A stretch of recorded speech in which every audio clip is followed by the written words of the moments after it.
From Law School Transparency, I'm Kyle McEntee, and this is I'm the Law, a show where we talk with lawyers about their jobs to shed light on how they fit into the larger legal ecosystem. In this episode, Derek Tokaz interviews a prosecutor in Iowa. This season's presenting sponsor is the Law School Admission Council. Learn more at lsac.org.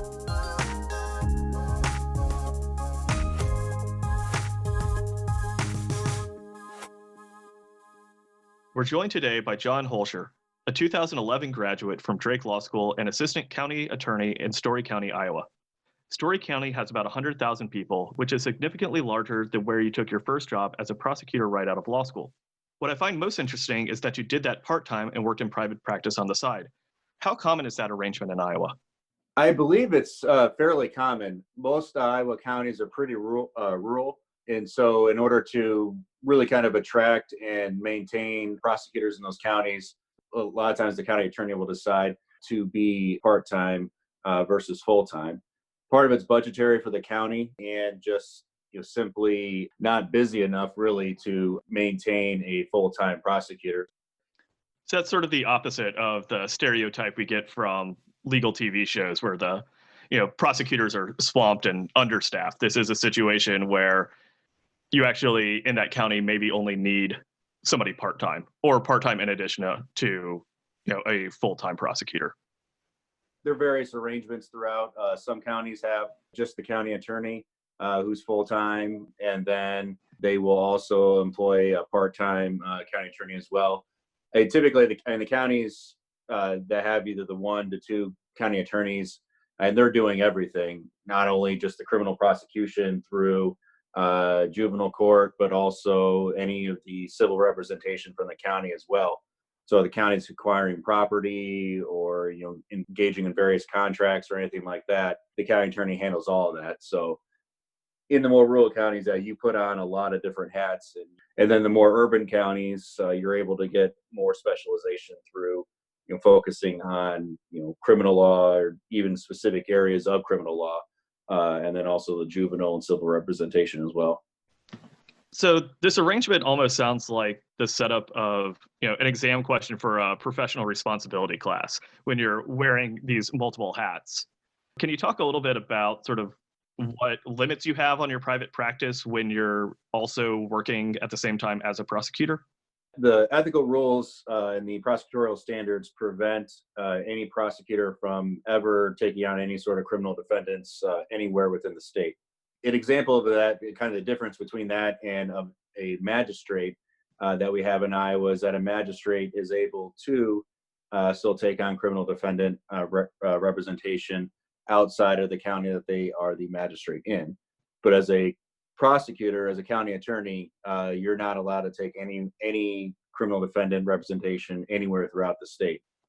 It can create some issues. When I was there, I had just a couple of clients that I was representing on my private practice that eventually became defendants.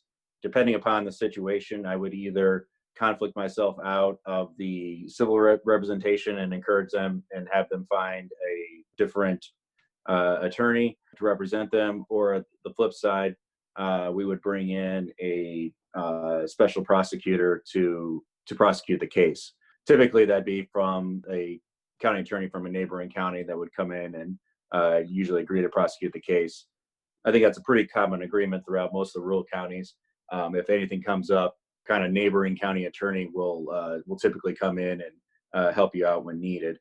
It was pretty rare for that to happen, but it is an issue that would come up and occasionally, and as long as you're diligent about it, there's usually no issues with it. The next thing that I am curious about is how this works in terms of scheduling, because I imagine, even with normal legal practice, there's always a lot of variation in schedules, just, workflow. And so how do you make that work with 2 different legal jobs? That was kind of the hardest part about it. And one of the reasons why I left was because, at least for me, I felt it was hard to really generate a large private practice because of the fluctuations in the county attorney side. In my old job, I was responsible for what we'd call indictable misdemeanors and the lowest level felonies. So a lot of drunk driving charges, low-level thefts, and lower-level assaults. That fluctuated greatly. And so that fluctuation really, for me, kind of prevented me from really taking on a lot of clients. The scheduling part of it was never really an issue, was more really of a time issue. And the judges around there understand, they know everybody, and it's a pretty small legal community, so they're usually fairly willing to work with you if you have scheduling conflicts. What made it easier was for the county attorney for the prosecution work, you would have court service days. So you'd have, in our county, we would have a judge there every Friday, and he'd be there pretty much just the morning. So that's when you had all of your court work. So if there's any arraignments, motions to be argued, anything like that, everything was done on Friday morning. And then we had jury trials once a month. Because the prosecution side was consistent on those days, you just knew to schedule yourself outside of those days. The actual scheduling part never became too much of an issue.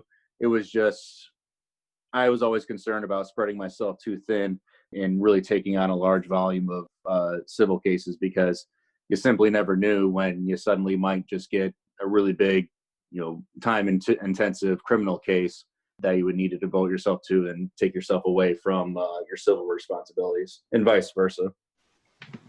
And so what type of work were you doing in your civil practice?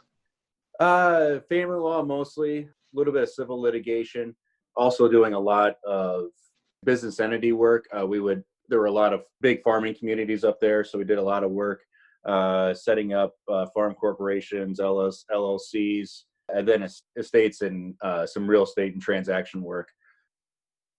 And so how long were you in your private practice? 2 years. So what led you to that transition? I really wanted to be a full-time prosecutor, full-time assistant county attorney. In law school, I really gravitated towards criminal law. I did an internship at the Story County Attorney's Office, a prosecuting internship. I don't know, I just never really had the drive to really take on a lot of private clients. It just wasn't something I was very interested in. And if I had, something to work on for county attorney work or versus civil work, I would always choose the county attorney work first and then get that done before going back to, my civil representation. So what is it that drives your interest in criminal law? What really drew me to criminal law first was, for whatever reason, it just clicked in my head. I first started undergrad to be an actuary. For whatever reason, I just didn't like statistics, and statistics just didn't click for me. And so I switched from actuarial science into finance, and also got a minor in mathematics. And then, when I started law school, I figured I'd go into some sort of business or securities law of some kind. And I don't know, that stuff I just found it to be incredibly boring. But for whatever reason, my criminal law class, everything just clicked, and it just stuck with me. And I found it very interesting. And so I kept going, deeper and deeper in it. And the more I, learned about being, a public defender versus prosecutor, I just found myself more and more drawn to being a prosecutor. I don't know if it's just the elemental nature of it. It's kind of like a math formula almost, and for me, and it just kind of works in my head for whatever reason. And also too, you have the basic requirements. It's a good job that you have, and it's a good job security. Usually, pretty good paycheck and good benefits too. So that always helps.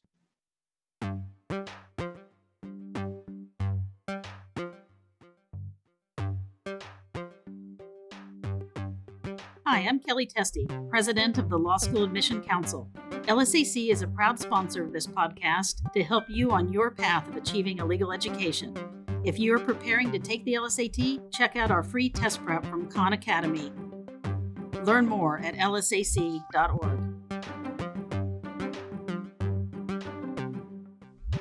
If you'd like to learn more about law schools, job statistics, salaries, scholarships, bar passage rates, and more, check out the LST reports by Law School Transparency. We provide a ton of free tools to pre-law students to help them decide whether and where to attend law school. Visit lstreports.com. All right. So when you moved to Story County and took on the full-time prosecution job, Were you doing similar work as you had in your first position, or was there much of a change in the sorts of cases that you were prosecuting? Pretty similar in the part-time job. Not only was I doing indictable misdemeanors, but also what we'd call a simple misdemeanor and like kind of small claims court stuff. And then a common one, particularly in Story County because of the college, public intoxication. So when school's in session, that is a pretty busy docket. And also, too, we like to have a prosecutor dedicated to it because you're kind of the face of the county attorney's office. Having a dedicated prosecutor there, when you're dealing with traffic court most of the time, and most of the people that you're dealing with are self-represented pro se defendants and are expected to put on a good face and and give a good impression of the county, because that position is the position that has the most interaction with the general public. When I first started, that's what I did. I did nothing but simple misdemeanors in the traffic court. And I was only there for a couple months. When I started here, there was a lot of turnover with attorneys moving on. After I started, then within a few months, my boss wanted me to take on more serious charges, the indictable offenses. So, which also was a lot of the same stuff that I was doing from before. So there really wasn't in terms of the actual cases, there wasn't really a change for me between my old job and then coming into Story County. I mean, the big difference was just in dealing with the different people, new defense bar, different judges. That was the biggest change. And then also being in a bigger office, going from an office of, just me and the county attorney, to now, I think when I started, there were 12 attorneys, I think. And so that was a difference too. Can you talk about how having a different defense bar and a different set of judges changed what you do? I mean, the big difference is in my first job in the more rural counties, there's only a handful of attorneys in the area. My old job I was in, it was called Wright County, and in the entire Wright County bar, there were 7 lawyers that were actively practicing and regularly practicing within Wright County, and only 4 of them did any sort of criminal law work. And this is just my anecdotal guess, but 80% of the cases that I prosecuted in my old job were with the same 4 defense attorneys.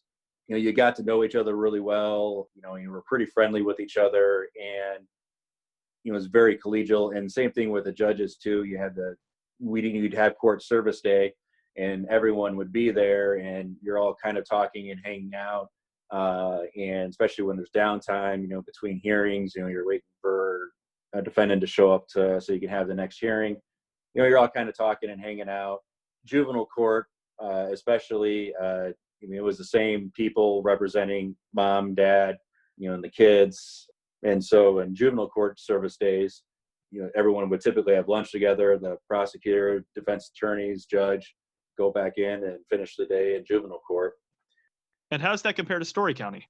Story County, I think, is a little unique in how contentious our cases can be, and also dealing with the new round of judges too.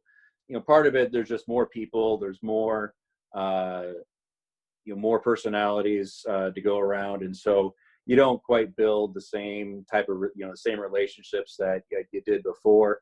We have a public defender, an actual office of the public defender here in our county, and so most of the cases you're on are with the public defender, but you do get attorneys from Des Moines and from Ames and all over, so it's a little hard to build the relationships. And also to the director of the public defender's office is well known within the area to be extremely contentious, and their attorneys are extremely contentious. Like, for an example, they have a policy that they will never waive their right to speedy trial unless it's absolutely necessary. In my old job in Wright County, the only time anyone ever demanded their right to speedy trial was if they had a client that was still in custody, for whatever reason, could not be bonded out, was not bonded out, or were not released at their initial appearance. And so typically, and I think what you see in a lot of counties, is you see people, if their clients are not in jail, then you'll see a waiver of speedy trial. And with our public defender's office in Story County, it doesn't matter if they're in custody or not. It's always demanded. So that's the one easy example of kind of how it is. And other things too, like in my old job, I never once, I think, heard the word Brady. And down here in Story County, it's pretty common. You get accused of prosecutorial misconduct quite often. You get accused of Brady violations quite often. And so it's something that, again, and just kind of a reflection of the just more contentious nature, I think. And so for people who might not be familiar with it, can you just briefly describe what a Brady violation was? So the way Brady works is if it's learned that the prosecutor intentionally withheld exculpatory evidence to the defendant, that is grounds to have a case overturned. Then the defendant's entitled to a new trial. We get accused of that a lot by our local public defender's office. So you had mentioned work on simple misdemeanors, but it's starting to sound like you're probably doing more serious prosecutions. Yeah, now I am. When I first started, I was doing only the simple misdemeanors. I've really bounced around a lot and prosecuted a wide variety of cases. The most serious one was a year ago, September, a case I finally went to trial. It was a kidnapping and rape case. That case, the defendant was looking at life in prison. And then since then, prosecuted a lot of sexual assaults, robberies, major burglaries. Right now, I have a pending vehicular homicide, a drunk driving accident that resulted in death. I mean, we in Story County, few of us actually have a direct, only focus line of cases. And our simple misdemeanor guy, focuses mostly on the simple misdemeanors, but then we'll occasionally get, a drunk driving charge. And then we also have a dedicated domestic abuse prosecutor. That's through a grant, so she has to have the vast majority of her cases has to be domestic abuse cases. And then the rest of us pretty much just maintain a general case docket.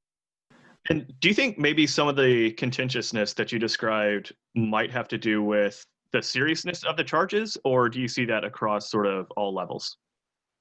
No, it's across all levels. It really boils down to a clash of personalities between my old boss and the supervisor in the public defender's office here locally. It's really where it started. They clashed a long time ago, and it's just kind of always kind of carried over. So John, can you walk me through sort of the steps that you go through with the prosecution, and especially how you decide which cases to prosecute? So in the vast majority of cases that we do prosecute, we'll begin with an officer making an arrest. Then we take it over after the arrest is made. What will happen is then they will file the charges, submit to us the police reports, and then we file the formal indictment. Is how it usually goes. Your more serious charges, there's more investigation that happens, and then there's typically more conversation between the prosecutor and the investigating officer, and then determining the most appropriate time to file charges. Depending on the case, there can be a clash between the prosecutor and the investigating officer. So typically, if it's a violent crime that you're investigating, you weren't able to make an immediate arrest, and so there's an ongoing investigation. There's a kind of attention that can build. Law enforcement wants to nab the bad guy as quick as they can, and then the prosecutor always wants more and more evidence, and so you can there's a natural kind of clash and tension there that can arise. So when is a good time to take that next step? For the most part, the cases that you see all the time, you have a good sense of what your elements are and what's necessary to get a successful prosecution out of the case. It's the ones that you don't see often. So just this past fall and winter, we recently had a tax evasion case that was brought forward. It's pretty rare for us to ever, I don't even know, it may have been one of the first ever tax evasion cases that we really prosecuted in Story County. It's just rare for us, especially on the state level, to see any real tax evasion prosecution. So the case is assigned to me, and the investigation was, and then so what I did was, you talk with the investigator. He sends you everything that he has. You get all that first, and then he tells you kind of what his idea, what code sections you were looking at. And so then what I do is I look at those same code sections and you break it down elementally. You read the section and then you try to figure out what your elements are and what you need to prove. Sometimes if you can't figure it out from the code section, or if it's not real clear, you can pull up. We have access to the Iowa Bar Association's standardized jury instructions, and you can look there to see if they've broken it down and what the elements are. And then you kind of just you plug it in. You look at, so what I do at least, you look at the elements, and then you start looking through the police reports, and you start plugging in what information you have from your investigation and plug it in to see how it fits within the elements. Okay, so what if you don't have enough evidence for each element? Then you got nothing. Then you can't go forward, no matter how strong your evidence might be on one element. If you don't have any evidence for your third or fourth elements, then you're done. You can't go forward. You can't really create a mathematical formula for knowing when there is enough. It's more of a reaction, or maybe not necessarily a reaction, more of a judgment call based on prior experience and knowing the people involved and what it will take to get you over that hump to a successful prosecution. We've also been able to maintain and create a good working relationship with local law enforcement agencies. They all understand that simply because a charge is filed, that doesn't mean the case is over. That investigation can continue to go on. If it's from an agency that we're not typically working with on a regular basis. So like on this tax evasion case, the investigator in that case was a state agent. Their office is out of Des Moines. And so I'd never met him before, but we had a conversation at the start of it that simply because the charges are filed, that doesn't mean I'm not going to ask you to hunt down something more or figure out something else as the case is going on. And so we always make sure that is established right away. We will continue to be looking into and following up with things as the case progresses through the prosecution. So, and that's evidence that would even help or hurt the case. It's always important to make sure we're continuing to follow up with that. Is there a part of the process that you find particularly appealing, or that sort of, had that just innate interest for you? I think it really boils down to the nature and what is expected of the prosecutor in the criminal justice system. The way our system works, it requires a prosecutor with a strong moral compass and a strong understanding of the law and a strong sense of justice, and to make sure and always try to do their best to do the right thing. The prosecutor always is to remain above the fray and above pulling any fast ones or trying to, sneak by anything. That's not what the prosecutor is to do.